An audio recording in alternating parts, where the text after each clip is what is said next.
And once we separate, not so much as separate spirituality from religions, and understand that out of our spirituality came the world's religions, the God concept of those religions, of Judaism, Christianity, or Islam, came out of what I refer to as pre-God religions. I don't use that anymore because people don't understand what I mean about pre-God religions. They're so accustomed to the word God, they cannot understand that there was a time when man thought of a force in the universe presiding over the universe, and while he meant God, he did not use the word God, and man had more spirituality before he consistently used the word God. He used the God force and the God concept without using the word.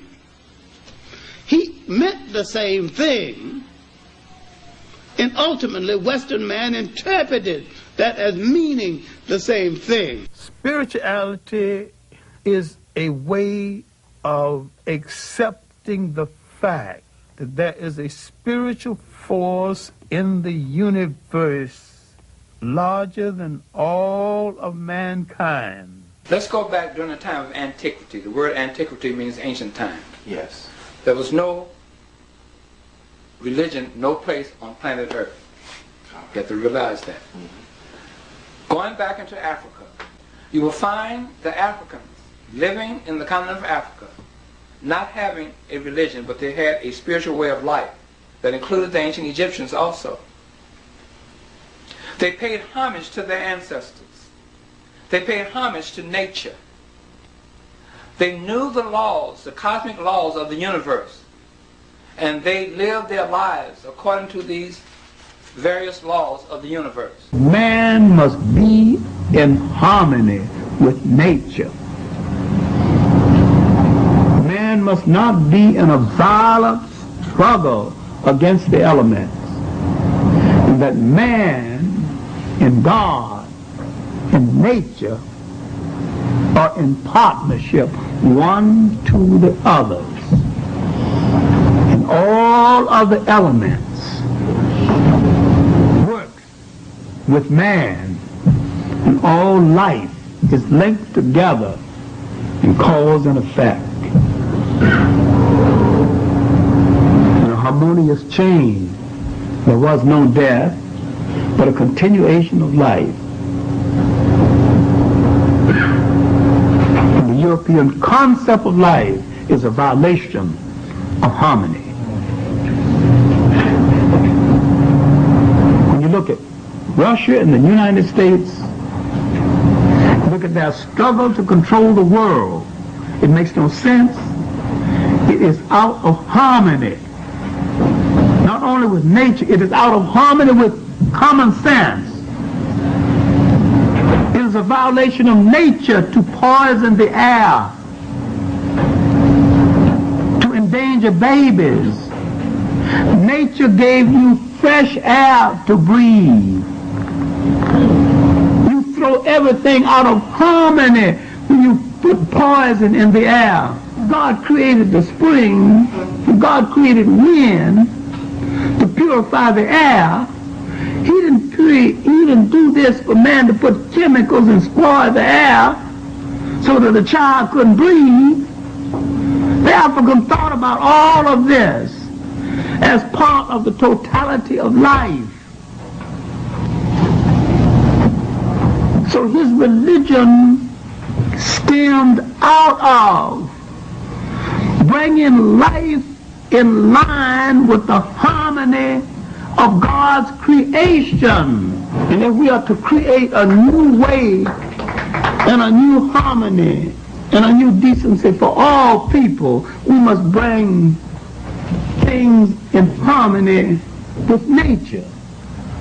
Because this is the basis of what this ancient African did. This is why he could have 3,000 years without a war. Now when we see something like this again, Well, our ancestors were into something deep. But again, look very closely. Now that we have broken that down, you see that this person has become what is called a netter, or a spiritual one, or has become God-like, because he rose up his pineal gland. As you see the serpent here, now his third eye is open. His spiritual eye is open. Okay?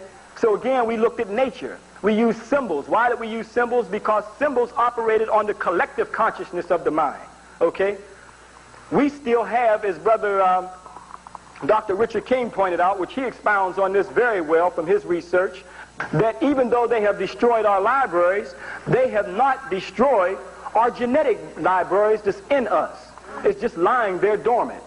All we have to do is open it up. It is here that our ancestors had us study from the 42 books of Tahuti, representing science, law, and intelligence, who was represented as the ibis bird that you saw. We saw those little white birds that we saw come over here. So our ancestors looked at nature. We didn't worship the bird, but it was an attribute of science, attribute of intelligence. Tahuti writing down the deeds of our life on earth as we lived here. This is where the Western philosophical thought, Greeks took their concept of Hermes Trismegistus from Tahuti, now called thought too. Again, our ancestors looked at nature to symbolize various attributes of nature. We did not worship insects. We did not worship animals. Okay? They represented various attributes of nature. For instance, the little scarab beetle was symbolized as the great mind. Why? Because the top of the little scarab beetle was identical to the top of the cranial cavity of the brain. So the little scarab was looked at as the great mind of Ptah. That was Ptah's symbol, the scarab that created the universe. Also how the scarab, okay, would roll up his dung, okay, and make the sun. That was a symbol of being self-created, because the eggs would have to feed from the dung, and that was a symbolic as being self-created. Now, when we see something like this, we say, I sure don't understand what our ancestors was doing back in those days. They put this big bug on this body.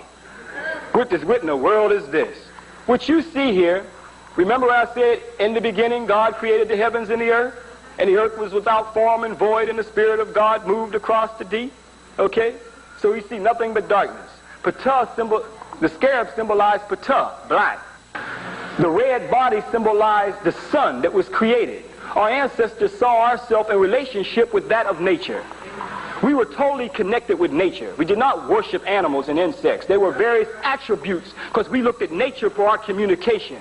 Okay? That's why we were not destructive towards nature. So what we see is mind over body. And that's how we see the little scarab creating the sun, because it's red, like you see the body here is being red. The body was looked at as the great sun. That's why you call your sun the sun today. Symbolized as that sun. Okay? So here we see the little scarab rolling up the dung, was symbolic as how Ptah rolled up the sun in the universe and created the light. This was all symbolic and all various attributes. We need to look back and study our origins and where we came from. Try now to imagine Earth in prehistoric times, a place filled with a multitude of dangers, giant animals and reptiles, huge predators, earthquakes, volcanoes, tornadoes and meteors, and the subsequent fear and hostility such an unfriendly environment would breed.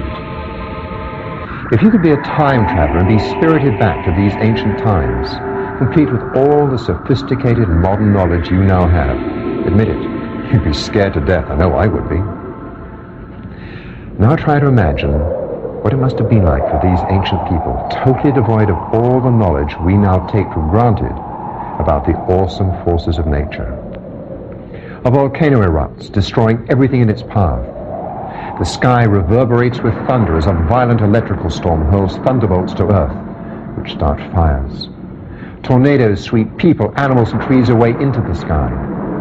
The earth opens up and an earthquake swallows a village in the twinkling of an eye. Gazing up into those fearsome skies filled with infinite numbers of stars, not to mention shooting stars, without having the remotest idea of what they were, lacking any form of scientific explanation.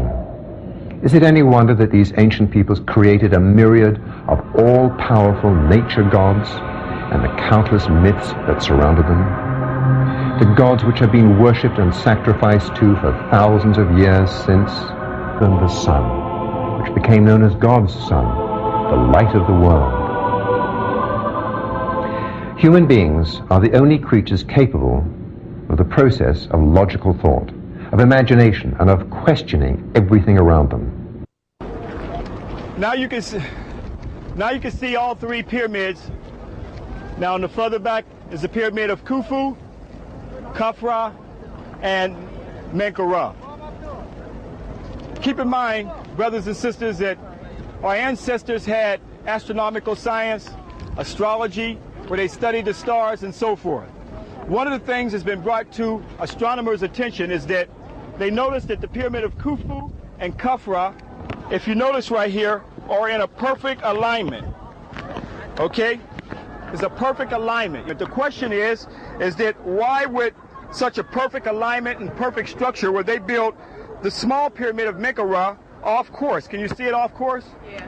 But what they found, though, is that our ancestors were building the pyramids in alignment with the stars, that they were in rhythm with the astrology and the astronomical science of the universe, science of astrology, or the study of the stars. And what they found is that the star system Orion was the star system of Osiris. Remember, the king wants to become one with Osiris.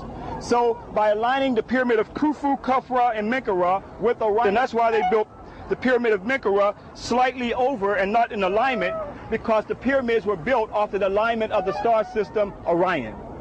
The star system Ceres was Isis. So our ancestors, in essence, were building heaven on earth.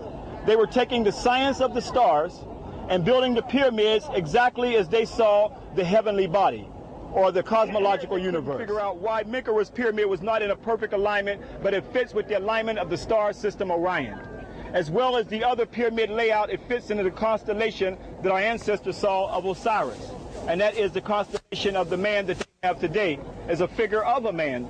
So you can take and put the star system Orion right over the pyramid of Khufu, Khafra, and Menkaure, and see why they had the alignment of Menkaure slightly over, because it fit with the star system Orion, because the purpose was for the soul to ascend into heaven, for the spirit to ascend into heaven, to become one with Osiris. And the star system Orion was connected with Osiris. Keep in mind that the star system Orion was aligned perfectly with the chambers of the pyramids that we're going to deal with later on in our lecture series when we get into it. So this is serious knowledge to show you how profound our ancestors saw that they were building and with the constellation of the universe.